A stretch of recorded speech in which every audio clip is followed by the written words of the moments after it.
Hello, this is your host of ABC's Nightline for a special segment, Organized Crime in America. Today, we have an extremely controversial and infamous guest joining us here. Arnold Rothstein's role in the 1919 World Series sparked serious debate about the secret agenda behind America's favorite pastime, baseball. Mr. Rothstein is here today to talk about his life as a gambler in the Big Apple, New York City. Thank you for being here with us. My pleasure. So where did you grow up? I was born and raised in the Big Apple. And how did your parents raise you? My father, well, let's just say his nickname was Abe the Just. Were you at all close to him? Well, our relationship is complicated. I come from a Jewish background, and my older brother became a rabbi, and I was more interested in business, if you know what I mean. How exactly did you get your start? Well, like I said, I was pretty good in the business, even at a bright young age of 16.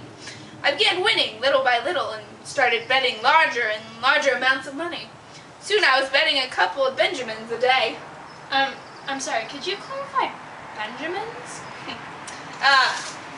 That's what we call a crisp $100 bill. Then how did you become a millionaire? I opened a gambling parlor and racked in the profits, left and right. It felt like I was earning bucks, even when I was sleeping. I understand gambling wasn't the only way you made money, though.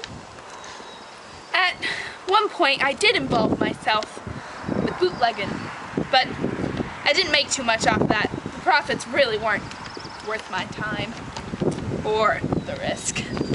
Could you clarify bootlegging?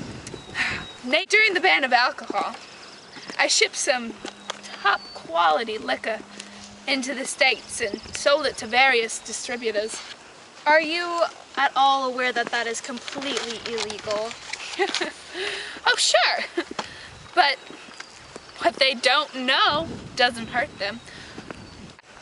You were passionate about money then. What made making money easy was the relationships I had. I had big shot politicians and important people I was going to coffee with. I had people bringing me recruits that wanted to get into the business and that was going to lunch with. They weren't necessarily friends, but you could sure call them allies. Not friends, but allies?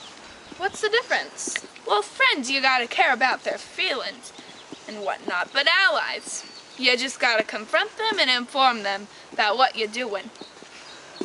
You don't need friends for that business. How interesting.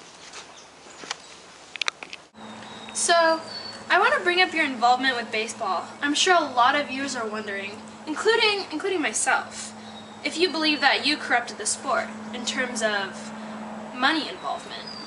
Corrupted? Nah, I wasn't trying to screw up the money. Just trying to make some. It was an opportunity that presented itself. At the time, did you believe that one bet could change the whole game and turn it upside down? No comment. Our sources tell us, at one point you stated, "I'm willing to bet on anything but the weather. The weather is the only thing I can't fix." Are you meaning to tell us that you thought you could fix the 1919 World Series without any consequences? I had no involvement with this scandal. The jury seems to believe me. So in essence, you didn't pay members of the Chicago White Sox to deliberately lose the World Series in order to increase your bets against Chicago? Like I said, I had no involvement. Some people believe you bet $270,000 on the Cincinnati Reds to win the World Series that year. I played the game, but I played it fair. That is all I have to say, so if you have no further meddling questions, it is best that I go. Well, thank you, Mr. Rothstein, for being here with us. And that, for all you viewers at home, was the big bankroll. Rothstein himself. Thank you for watching Organized Crime in America. We'd like to give a special thanks to our sponsors, Bootlegging Incorporated and the Association of Gamblers United.